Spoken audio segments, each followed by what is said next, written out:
आप बिल्कुल ठीक होंगे। तो जी अल्हम्दुलिल्लाह, अल्लाह के फजल व करम से मैं भी बिल्कुल ठीक हूँ। अल्लाह पाक आप सबको शादो आबाद रखे, खुश रखे। जो दुख तकलीफ़ें हैं अल्लाह पाक उन सब से आपको निजात दे, आमीन सुम्मा आमीन। तो इसी दुआ के साथ आज का व्लॉग करते हैं शुरू। तो व्लॉग शुरू करने से पहले आप सबसे रिक्वेस्ट है कि प्लीज़ मेरे चैनल को सब्सक्राइब, लाइक और शेयर ज़रूर किया करें और प्लीज़ सब्सक्राइब भी किया करें। तो यहाँ पे तकरीबन मगरिब का टाइम हो चुका है और मैं इधर आटा गूंद रही हूँ। तो असल में मेरे अबू जो है ना वो मतलब वैसे तो अमूमन हम जल्दी गूंद लेते हैं, तो आज वैसे भी लेट हो गई हमें।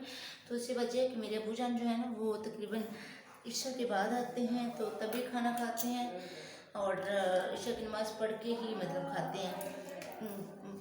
और भाई वगैरह भी ईशा की नमाज़ पढ़ के तभी खा लेते हैं, कभी तो पहले भी खा लेते हैं छोटे बच्चे।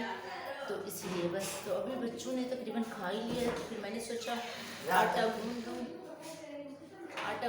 तो अभी अबू जान के लिए भी रोटी बना लेंगे और फिर जो है ना सुबह नाश्ते के लिए भी आटा मैंने कहा गूंद देती हूँ, फिर सुबह देर हो जाती है क्योंकि सब बच्चों ने कल से इंशाल्लाह स्कूल भी जाना है। और वैसे भी अबू जान की रोटी भी सुबह नाश्ता भेजना होता है, कारी साहब बच्चों के आते हैं तो फिर उनके लिए भी जो है ना नाश्ता सुबह 6 बजे।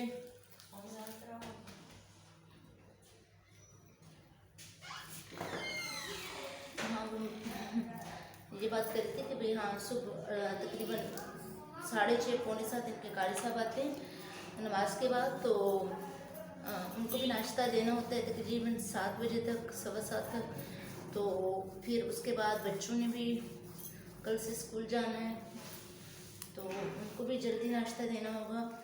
तो उसके बाद भाई भी जाते हैं सुबह सुबह और अबू जान भी सुबह सुबह चले जाते हैं, तो उनका अबू जान का नाश्ता तो हम उधर ही भेजते हैं, तो इसीलिए फिर देर ना हो जाए ना कहीं।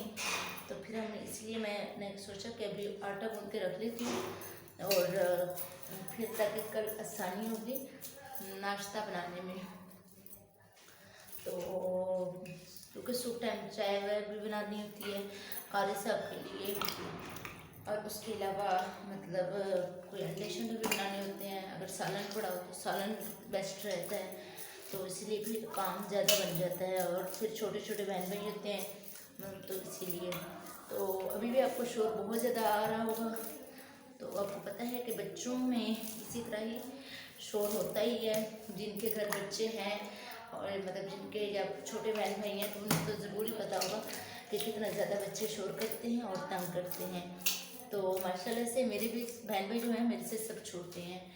और जब मैं ससुराल से इधर आती हूँ तो शुरू शुरू में मुझे बहुत ज़्यादा प्रॉब्लम होती है एडजस्ट होने में, यहाँ पे बहुत शोर होता है। और ससुराल में तो माशाल्लाह से बहुत ज़्यादा सुकून होता है, सब बड़े हैं इसीलिए। तो यहाँ पे जो है ना सब बच्चे छोटे हैं, तो इसीलिए फिर शोर भी बहुत होता है। और फिर शुरू शुरू में मैं बहुत ज़्यादा थक जाती हूँ उनका शोर सुन सुन के, लेकिन आहिस्ता आहिस्ता फिर मैं आदी हो जाती हूँ, तो फिर मैं एडजस्ट कर लेती होती हूँ। लेकिन फिर भी अम्मी अबू का घर तो अम्मी अबू का ही होता है चाहे जैसा भी हो। लेकिन वहाँ पे भी माशाल्लाह से मैं बहुत खुश रहती हूँ, वहाँ पे भी मेरा माशाल्लाह से दिल लग गया है। और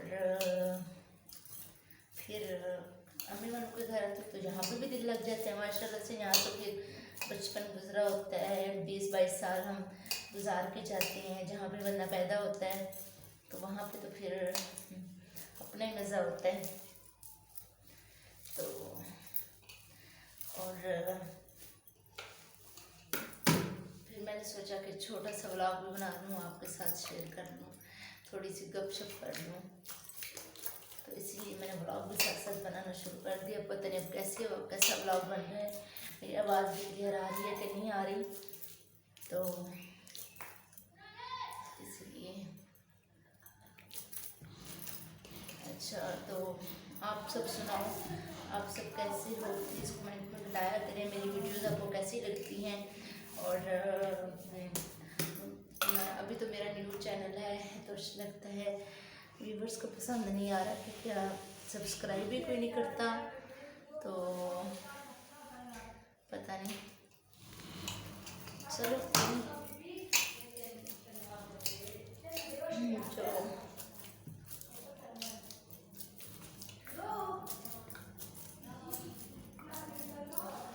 अच्छा, आप मुझे ये भी आइडिया दीजिएगा कि भाई क्या कोई मेरे बहन भाई जो सराइकी हूँ, जिस सराइकी में ब्लॉग बनाना मतलब सुनना पसंद करे, वो भी मुझे बताइएगा तो मैं सराइकी में बना लिया करूँगी। ठीक है, जरा मेरे बीड़ी भरा सराइकी और मेरी वीडियोस देख दें अगर दे दें तो उन्हें अगर सराइकी ज़्यादा भावे तो मैं ज़रूर दसे सब मैं सराइकी वीडियो बनाना शुरू कर देसा तो वास्ते स्पेशली। और जो मेरे उर्दू वाले बहन भाई हैं, उर्दू ज़बान बोलते हैं जो, तो वो भी बताइएगा तो उनके लिए इंशाल्लाह मैं उर्दू के लिए उर्दू में बनाऊंगी, और जो सराइकी हैं उनके लिए सराइकी में बनाऊंगी, और जो मेरे बलोची बहन भाई हैं तो उनके लिए मैं बलोची में बनाऊंगी। तो मुझे ज़रूर बताइएगा अपनी फिर, ताकि मैं उसी तरह ब्लॉग बनाऊँ, वरना मैं ऐसे करूँगी एक दिन बलोची में बनाऊँगी, दूसरे दिन उर्दू में, तीसरे दिन सराइकी में, तो इस तरह करते हैं। ठीक है, और जैसे आप लोगों को अच्छा लगेगा तो उस तरीके से बनाएंगे।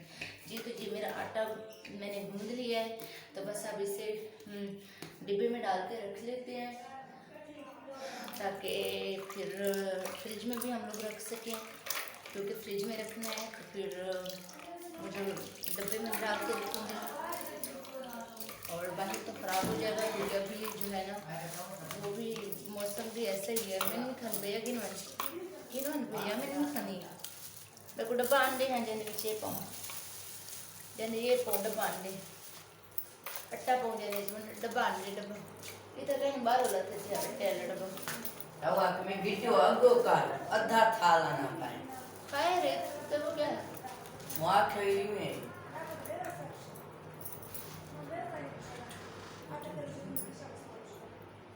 मन भैया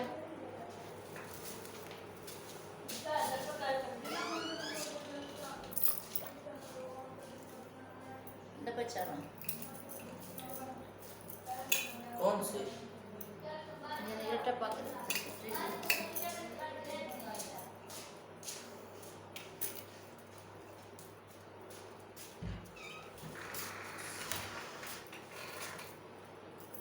मुझे डब्बा गोल वाला बताएगी नहीं तो टना असली गोल वाला डब्बा जरा है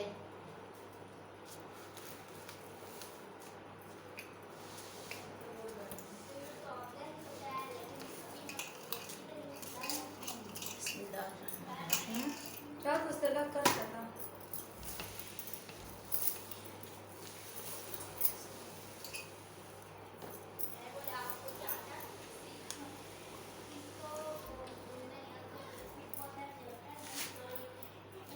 ये रात को बना लेते हैं।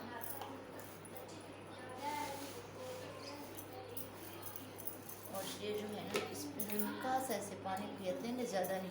और हाँ, आपको एक और बात भी बताते चलो, अगर आपको एमरजेंसी में आटा गूंदना पड़ जाए और उसी टाइम रोटी बनानी है तो आप 1 चम्मच ऑयल डाल लिया करें, तो फिर उसके बाद आटा गूंद लिया करें तो भी अच्छी रोटी बनती है और नरम रोटी बनती है। और अगर इस तरह नहीं तो आप तकरीबन आटा गूंद के तो 2 मिनट तो फटाफट जो है ना उस पर ना आधा चम्मच बिल्कुल थोड़ा सा ना ऑयल अपने मकदार के साथ हल्का सा बिल्कुल हाथों पे लगा के तो उसको ऐसे ऐसे प्रेस कर दें हाथों से और थोड़ा सा गूंद लें, तो तकरीबन 2 मिनट बाद या 3 मिनट बाद आप दोबारा आटे को जो है ना हाँ वो ऐसे थोड़ा सा प्रेस करके उसके बाद आप दोबारा रोटी बनाना शुरू कर दें, तब भी बहुत अच्छी रोटी बनती है, बहुत ही अच्छी रोटी बनती है। तो